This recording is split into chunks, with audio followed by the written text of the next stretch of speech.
Hello, everybody, and welcome.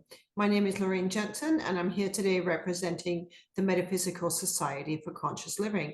I have a very special guest today, a really good friend of mine, Devon Bennett. Welcome, Devon. Hello. I'll get back to Devon in a minute. First, I want to tell you who we are. So, the Metaphysical Society for Conscious Living is open to those seeking community, connection, personal and spiritual growth, and offers an opportunity to feel connected and empowered by providing educational seminars, workshops, podcasts, and conferences. So, now to the good stuff. My guest today is Devon Bennett, and Devon will be speaking on April the 4th on the title of Discomfort as Our Teacher: Yoga, Meditation, and Plant Medicine as a Path to Joy and Purpose. Devon's talk will take place on April the 4th at the Unitarian Fellowship Hall at 595 Townsite Road in Nanaimo. So as you listen today, and if you're interested in something that you hear that Devon's talking about, please share this podcast with your friends and bring your friends along with you on April the 4th. So Devon, who are you? Who am I? Who are you? Well, I am a 45-year-old man. I live in Nanaimo. I currently teach yoga classes 4 days a week. I do massage and sound therapy for people, as well as psychedelic trip sitting. And for the last 13 years, I have been helping people to get off oil and natural gas furnaces and get big government rebates to put in zero emission heat pumps. So I'm a man who wears many hats. I'm also a dad, and I have a partner who is expecting. So I'm hoping I'm going to be a dad again. I didn't So know I'm a that. father is my favorite role to play. But after that, yeah, I really am passionate about yoga and how it can help us to grow spiritually. I like to say yoga is spiritual growth through practice. And all of that has led me into plant medicine, massage, and sound therapy. Wow, I'm inspired just listening to that part.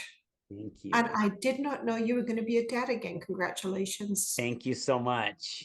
When I you better call my mom and make sure she knows before this goes out.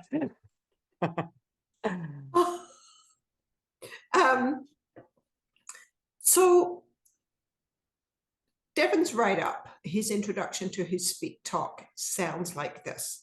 After many childhood tragedies, I used addiction and distraction to cope with the victim's inner monologue.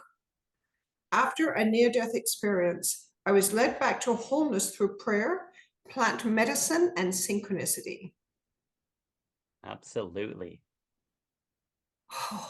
You know, Devon, I got to tell you, I have many questions, and we have many similarities.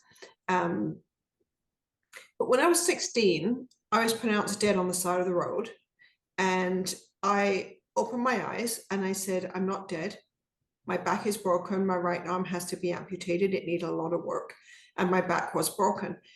But I didn't go anywhere. I didn't see the files. Didn't see the angels. I just died and come back. How come you got a near-death experience? I'm not actually sure too much. I think I just had work to do in this aspect of life. For me, I didn't know I had a near-death experience. I thought I had a psychiatric break. My mom was a psych nurse for 35 years. She only had one job her whole life, Riverview Hospital, where she was a Oh, psych nurse. And we never spoke of spirit. I had no knowledge of spirit. So I just lived a very material life that included a lot of addiction after trauma. And I got so far into my addiction that I was taken out of a general population prison cell because I was too sick from the process of detoxification from methadone and other drugs, cigarettes. And they put me in an observation cell where I laid on the floor on a little tiny mat and vomited blood, essentially.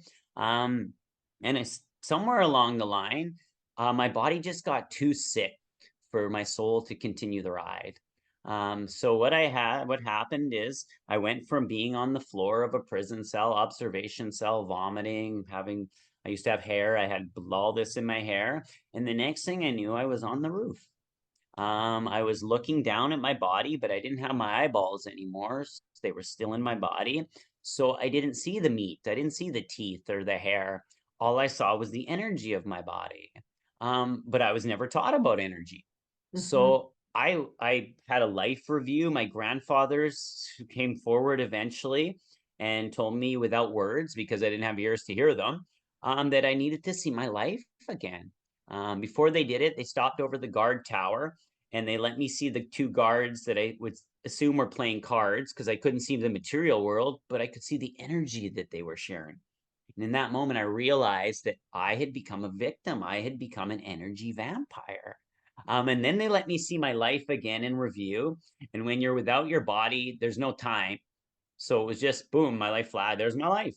I actually watched the whole universe evolve from hydrogen, the first element on the scene, to more and more complex forms until the time in which I had this out of body near death experience.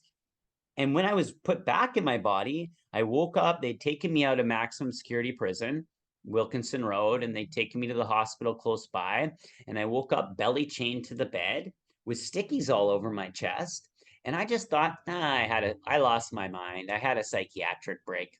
And I didn't really speak of it with anyone for, I would say, yeah, about 6 months until I was willing to chat with a close friend that I met in rehab. I was paroled to rehab, Maple Ridge Treatment Center, and Yeah, someone that that's I where knew I from went. addiction.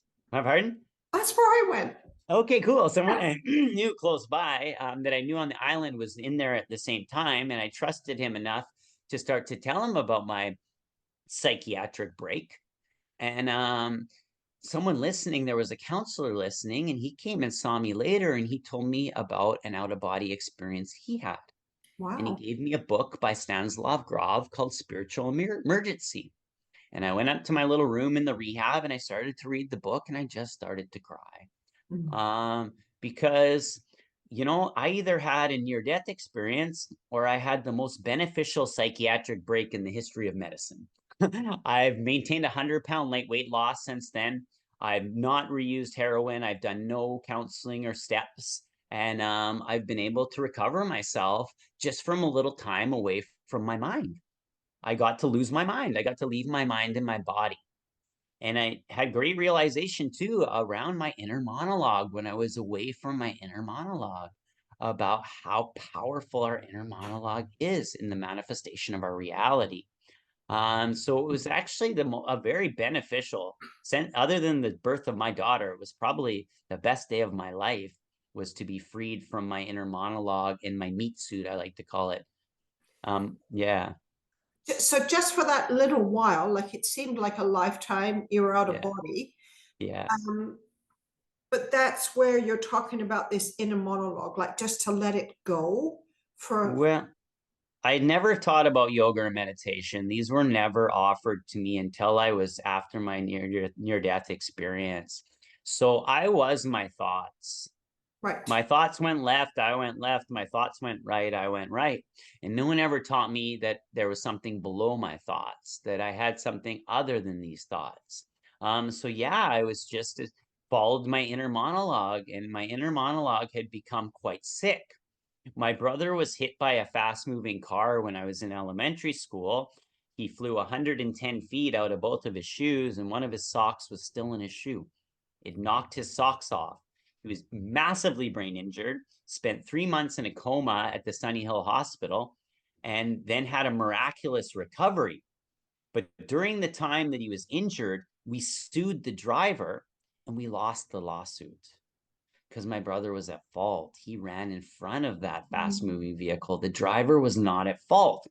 So people began to deliver casseroles and flowers and sympathy cards. And I was little in grade 1 or 2. We were the victims of a horrible tragedy. What else would you think as a little child, right?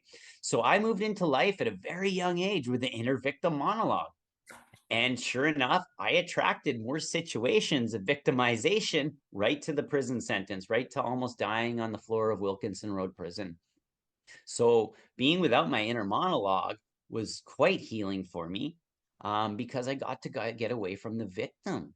Yeah. And when you're the victim, it's really easy to give yourself permission to do real, excuse my language, shitty things, the ones that landed me in prison, because I'm the victim. I don't have to follow the same rules. So my inner victim monologue actually led me to some behavior that I regret, and I feel like, yeah, some very regrettable behavior. But it also gave me some insight into how these things happen and how we can move past them, how we can heal from these situations. So yeah, the inner victim monologue is one of the most attractive things in the universe because it just attracts situations of victimization that confirm its belief that it's the victim. Absolutely.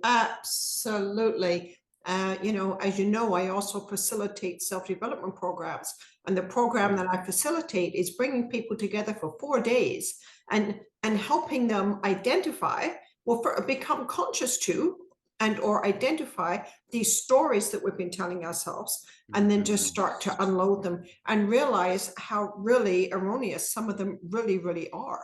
Absolutely. It was in one of your Seriously. weekends. Yeah, it was in one of the weekends that I went to with the same thing that found the words to explain why this is so prevalent. So I was sitting in, can you tell me the name of the weekend I did? The pursuit of excellence. Yes, it had a different name. Reset. Reset for Excellence, which was weird because I had already created a program called Reset, Rebuild, Rejoice. But I was in Reset for Excellence and they asked us, who's the victim? And we got into a really good conversation about who's the victim. And my realization was that through my experience, because we have this background belief in Western society of one life and one death, heaven and hell, or this one life, one death, when a child is injured, like my brother was, when we sued the driver, we quite easily go into the victim, which is what happened to me. But years later, I landed on a yoga mat, and yoga asked me to take on the belief that there are multiple lives, reincarnation, and karma. And so I decided to try that jacket on, the karma jacket. And immediately, instead of being the victims of a tragedy, we paid past life karmas with my brother's accident. And from that You place, pay past life karmas. yeah, my brother wasn't the victim of a horrible car accident. He paid a past karma, a karmic debt. Our whole family paid this big karmic debt that you would call an accident or a tragedy. And once I tried that jacket on instead of the victim, all of a sudden I felt good again. My brother wasn't this invalid in a wheelchair. He was a really strong soul that came to earth to pay this real big karma. And our family wasn't the victim of circumstance anymore. We had paid a karmic debt.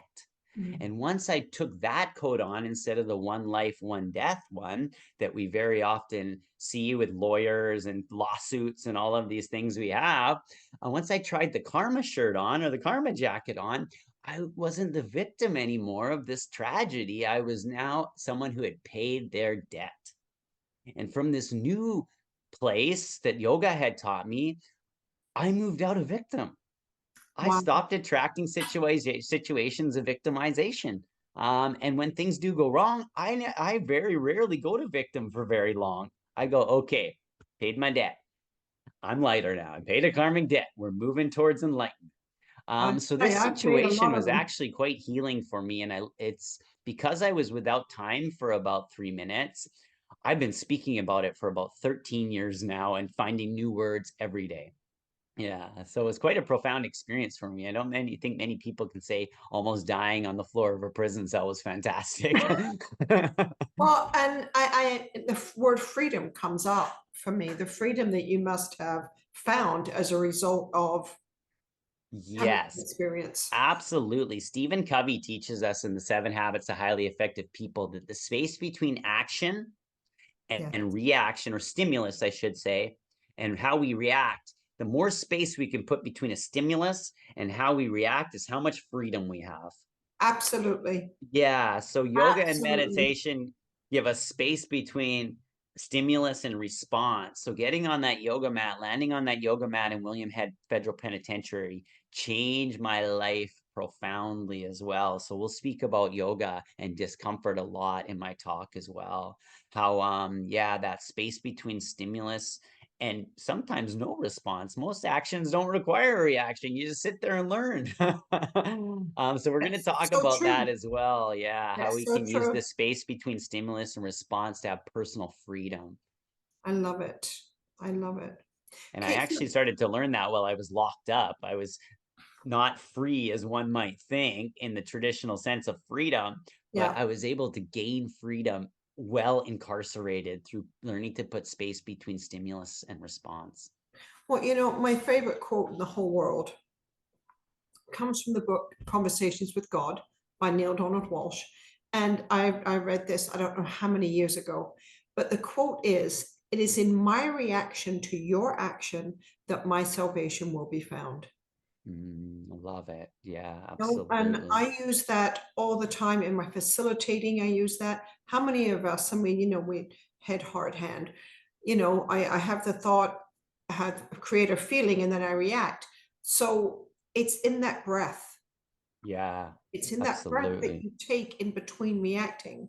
What is most important to me? What do I want to have? What do I want out of this conversation, out of this Mhm, relationship? How many people actually have those conversations with themselves before they go mhm. into some kind of interaction? And most people don't know what they want, so they just react. They just react. And I'm just realizing this moment, my breath is probably, if you were to time it, probably 2 to 3 times longer than when I got on yoga mat for the first time. Just the inhale, stretch, stretching my lungs and elongating and expanding, extending my breath. Just that simple one activity has given me space between stimulus and response, given me freedom, just the breath, just learning how to breathe better through the yoga practice. I can tell you one thing, as soon as I hang up, I'm getting my yoga mat out. Okay, wonderful news. um, so I hope that you are going to talk about your microdosing. Yeah, absolutely. It's not Okay, going to be good. a big highlight of the night. We're not going to focus too much on the products and the microdosing. This today's talk, sorry, the talk I'm going to give is going to be a lot more on just what's kind of gone wrong in our society and our species around medicating over discomfort. When we come into discomfort, we come into uncomfortable situations, we basically have two options. One option is to medicate over that discomfort, perversion, addiction, distraction. We got lots of tools to medicate over discomfort nowadays, right? Our phones. But the other option is to meditate, is to Yeah. sit in discomfort. And it is the only way to build character is to sit in discomfort instead of medicate over it. Because if we medicate over discomfort, our body actually stores it. I like to say we hold our issues in our tissues. And when we medicate over discomfort, our body will store it. If it's around obligation, it'll store in our shoulders. If it's around hurt, it'll land around our heart. If it's around abandonment or intolerance, it'll end up in our belly. And if it's around fear, it'll end up in our hips. And our body will hold that for us until the day we die or until the day we're ready to meditate on that discomfort. And that discomfort will give you a magical gift, and it's strength. It is only through discomfort and through challenge that we build character. It's only through adversity that we build character. So when the universe knocks us off a ledge, it's really easy to play the victim. But the truth is, the universe is trying to give us the strength we need so we can achieve our biggest dreams. I like to say your soul has a goal. The universe wants nothing more than to help you achieve that goal, but it's through the simple act of learning Yes. that we often will fall off our path because we learn something that is out of alignment with our soul's goal. Luckily, yoga and meditation can teach us how to comb through what we've learned so we can find out why we're here, what we came to earth to bring.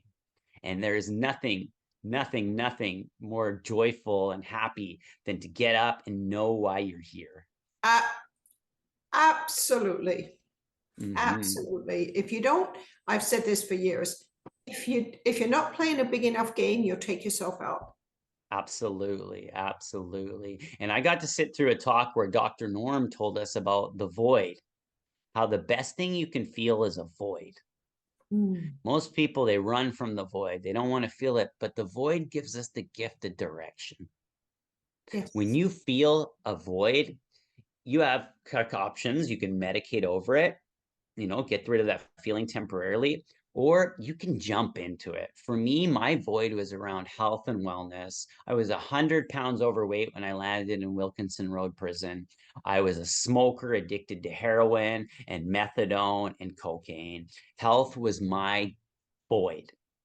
But what happened is through synchronicity, a series of synchronistic events, I ended up regaining my health, a lot of it for safety. So I was with lifetime prisoners that have nothing to lose. So a lot of me regaining my health had to do with safety at the beginning.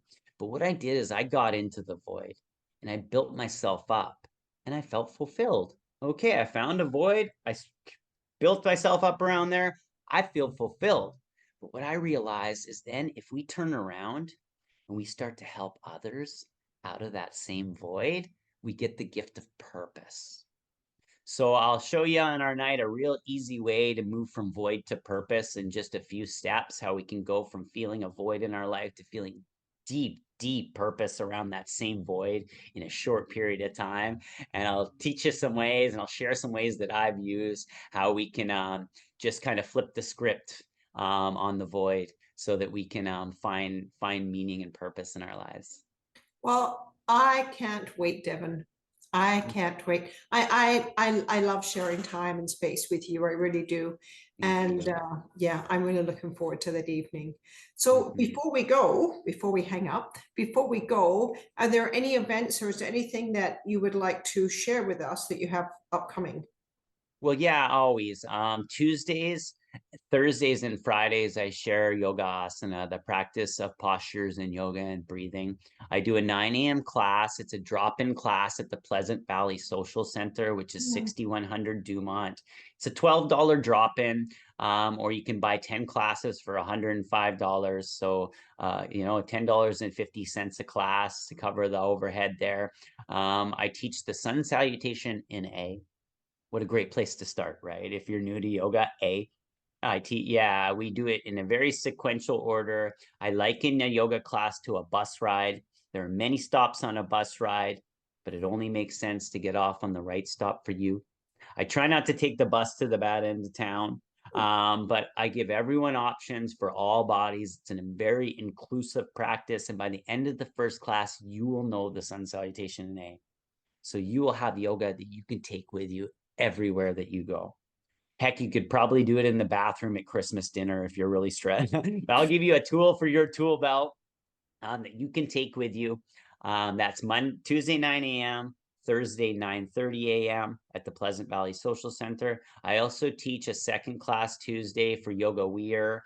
It's a 90-minute offering. And I also teach Friday morning at 9 a.m. at the new studio downtown in Nanaimo, Studio 108. They'll give you a free class if you've never been before. All you got to do is sign up for their newsletter online.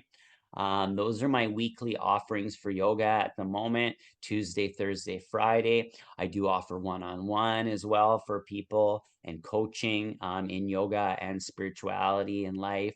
I do psychedelic trip sitting for those that want to explore plant medicine to move through blockages. That I'm really passionate about. It brings me a lot of joy. Yeah, we need to Um, do this again just to talk about that. yeah, absolutely. I would love to talk to people about the power of plant medicine. It was actually in the Yoga Sutras, like almost 3,000-year-old teachings, that there was going to come to a time in which the plants were going to awaken the humans. And I think it's happening. I think we're there. Wow. So those yoga offerings are the things that I'm most passionate about weekly. Tuesday 9 a.m., Thursday 9:30, Friday 9 a.m. And feel free to reach out to me. You can contact me through my website. We'll put up a link, microdosingmushrooms.nanaimo.com. And yeah, that is what I'd love to see, a lot more smiling faces, or even frowning faces. As long as you, if you're not practicing yoga, I really would encourage you to do so. And if you want to know why, come to my talk on the 4th, and I'll tell you, I can show you very clearly how avoiding discomfort, because yoga is very uncomfortable. We get uncomfortable as a hobby.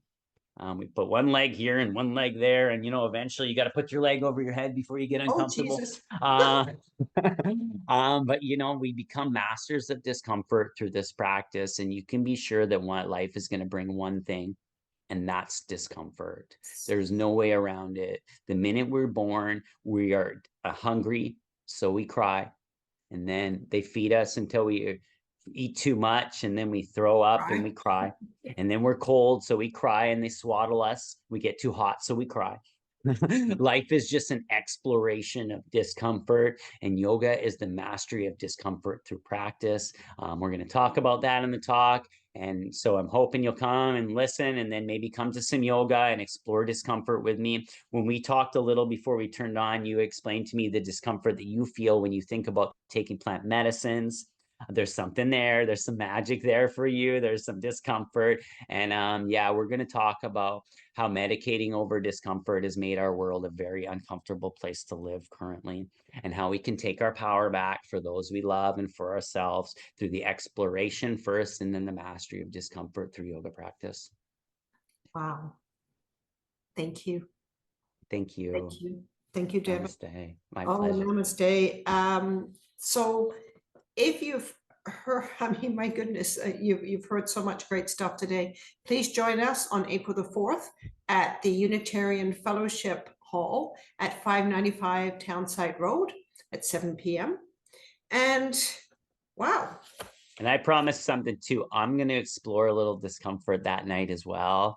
I've done 2 talks with metaphysics for the Metaphysics Society. I did the Living Library up at the high school. I've done a few talks at VIU and Duncan as well. And every time I write down every word before I go, and I stand there with my 10 pages that I'm going to talk.